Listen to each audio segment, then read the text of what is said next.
آج آپ نے ایک کنونشن سے خطاب بھی کیا ہے اور اس میں بڑی دھواندار آپ کی جانب سے تقریر بھی کی گئی ہے. میں اس پر بات کرنے سے پہلے ایک بڑا ہی بنیادی سا سوال ہے کہ آپ کی نظر میں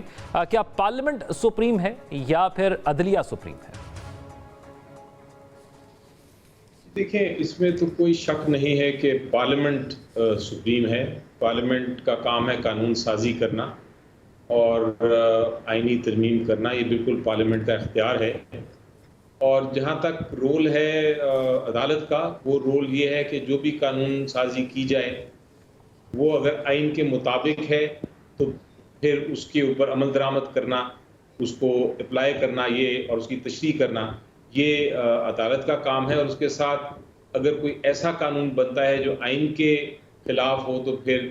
عدالت جو ہے وہ اس قانون کو کالعدم قرار دے سکتی ہے. تو یہ ہے ہمارا سکیم آئین کا. اس کو کہتے ہیں سیپریشن آف پاورز، یعنی ہر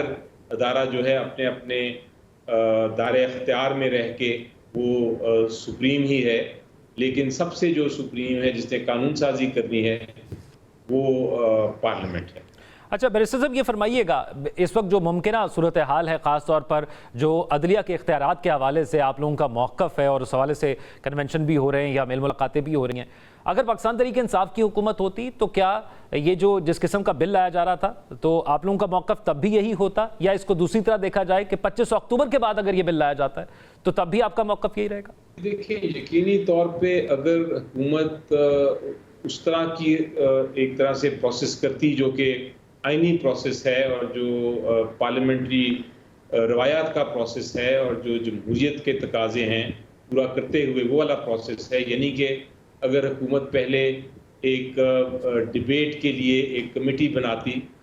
کمیٹی بنا کے اس کے ٹی او آرز بنتے اور ٹی او آرز کے بعد اس کمیٹی کا ایک چیئرمین سلیکٹ ہوتا اور چیئرمین سلیکٹ ہونے کے بعد ساری پولیٹیکل پارٹیز جو ہیں سیاسی جماعتیں اس کی ممبر بنتی اور ممبر بننے کے بعد پھر ڈیلیبریشن شروع ہوتی ہیں کہ کیا کیا امینڈمنٹس آنی چاہیے اور ہر پولیٹیکل پارٹی سے کوئی تجویز دی جاتی اور اس کے بعد وہ شکوں کے اوپر پھر بحث ہوتی، پھر اپنی اپنی لیڈرشپ کے پاس جایا جاتا اور اس پہ مزید بحث ہوتی اور فائنلی پھر وہ ایک تیار ہو کے وہ پورے سینٹ اور پوری نیشنل اسمبلی کو پریزنٹ کیا جاتا اور پھر وہ اس کے اوپر ووٹنگ ہوتی. تو پھر اس قسم کی سچویشن میں تو یقینی طور پہ بیرسٹر صاحب اس چیز سے جو میں سمجھ رہا ہوں آپ کو طریقہ کار پر اعتراض ہے. آئینی جو ترامیم کا جو مسودہ ہمارے سامنے آیا، کیونکہ آفیشلی طور پر کوئی سامنے نہیں آیا، جو میڈیا پر آیا، آپ کو اس سے اعتراض نہیں ہے، آپ کو وہ طریقہ کار سے اعتراض ہے؟ نہیں، پہلی بات طریقہ کار سے اعتراض ہے اور دوسری بات اس میں بہت ساری چیزیں ہیں جس پہ بہت بڑا اعتراض ہے. اور وہ اعتراض اس لیے ہے کیونکہ اگر وہ مانا گیا، جن کا بھی میں ذکر کرتا ہوں 1 منٹ میں، اگر وہ چیزیں مانی گئیں تو ایک طرح آپ کی جمہوریت ختم ہو جائے گی. آپ کی جو آئین ہے اس کو اتنا بڑا زخم لگے گا کہ وہ آئین اس طرح کا رہے گا نہ جس طرح ہم سمجھتے ہیں. اور جو کانسٹیٹیوشن کے علاوہ جو قوانین ہیں اور رول آف لاء کا پرنسپل ہے وہ بھی ختم ہو جائے گا. اور جو آزادی ہے آپ کی عدلیہ کی، جس کا جو کسی پرسن اسپیسیفک نہیں ہوتی، آزادی عدلیہ کی ایز اے ہول ہوتی ہے، اس کو ایک بہت بڑا نقصان پہنچے گا، وہ تباہ ہو جائے گی. تو یہ ساری اوبجیکشنز ہیں اور اس کی کیا وجہ ہے اوبجیکشنز کی؟ مثلاً میں کیوں کہتا ہوں کہ جمہوریت پہ یہ اٹیک ہو رہا ہے، کیونکہ آپ آرٹیکل 63A کو امینڈ کرنے جا رہے ہیں اور آپ آرٹیکل 63A کو اگر امینڈ کرتے ہیں تو وہ جو لوٹاازم تھا یا لوٹاکریسی تھی، جس کو آپ ہارس ٹریڈنگ کہتے ہیں، جس میں لوگ اپنی کسی فائدے کے لیے کوئی رشوت لے کے اپنا ضمیر بیچ کے اپنے ووٹس بیچ دیتے تھے، وہ واپس لانے کی کوشش کی جا رہی ہے. اسی طرح جو سویلین لوگ ہیں ان کو کہا گیا ہے کہ وہ ملٹری ٹرائل، ان کا ملٹری ٹرائل ہو سکتا ہے کئی مخصوص وجوہات کی وجہ سے. یہ ایک بنیادی حقوق کے خلاف ہے. پھر آرٹیکل 199 جس میں آئین کہتا ہے کہ ہائی کورٹ دیکھ سکتا ہے، ریٹ ایشو کر سکتا ہے، وہ دیکھ سکتا ہے کہ غلط کام تو نہیں ہو رہا، اس میں تبدیلی کی جا رہی ہے اور ہائی کورٹس کی جو طاقت ہے اس کو کم کیا جا رہا ہے. پھر آپ کا جو ججز ہیں ان کی تعداد تو بڑھائی تھی لیکن اب ایج بھی بڑھا رہے ہیں. پھر ایک آئینی حالت بنا رہے ہیں لیکن اس کا کیا پروسیس ہوگا، اپوائنٹمنٹ کا کیا پروسیجر ہوگا، اس کی ڈیٹیلز کیا ہیں، اس کا کوئی ذکر نہیں، یعنی واضح طور پر سامنے آنا چاہیے۔ اچھا، اب یہ ذرا ایک اور اہم معاملہ ہے، میں آپ سے یہ بھی جاننا چاہوں گا کہ یہ مخصوص نشستوں کے حوالے سے اب ایک اسپیکر نے بھی خط لکھا ہے نیشنل اسمبلی کے، اور ایک پنجاب اسمبلی کے اسپیکر نے بھی الیکشن کمیشن کو خط لکھ دیا ہے۔ اب آپ کی نظر میں مخصوص نشستوں پر جو فیصلہ آیا ہے، کیونکہ 3 ہی ممکنات ہیں نا، یا تو آپ نے الیکشن سے پہلے ایک لیٹر جمع کرانا ہے، یا اگر آپ آزاد حیثیت کے اندر الیکشن لڑ رہے ہیں تو پھر آپ نے اس کے ساتھ ایک لیٹر جمع کرانا ہے اور 3 دنوں میں کسی پارٹی کو اختیار کرنا ہے، اور یہ بھی نہیں ہو سکتا کہ ایک پارٹی اختیار کر لی ہے تو آپ دوسری پارٹی کے اندر چلے جائیں۔ تو یہ 3 ممکنات ہیں، تو حکومت کہتی ہے کہ یہ ممکنات پوری ہوئی ہیں اور اس الیکشن ایکٹ کی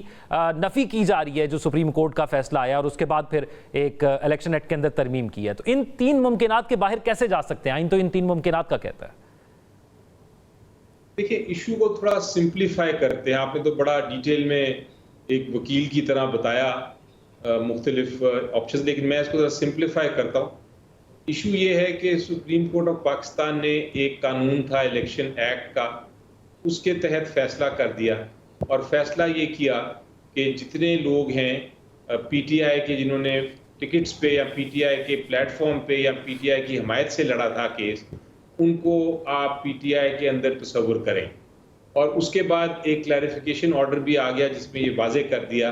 کہ جو بھی لسٹ میں لوگ ہیں، جو 2 لسٹیں بنائی تھیں سپریم کورٹ نے، ان میں جتنے بھی لوگ ہیں وہ پی ٹی آئی کے سمجھے جائیں گے۔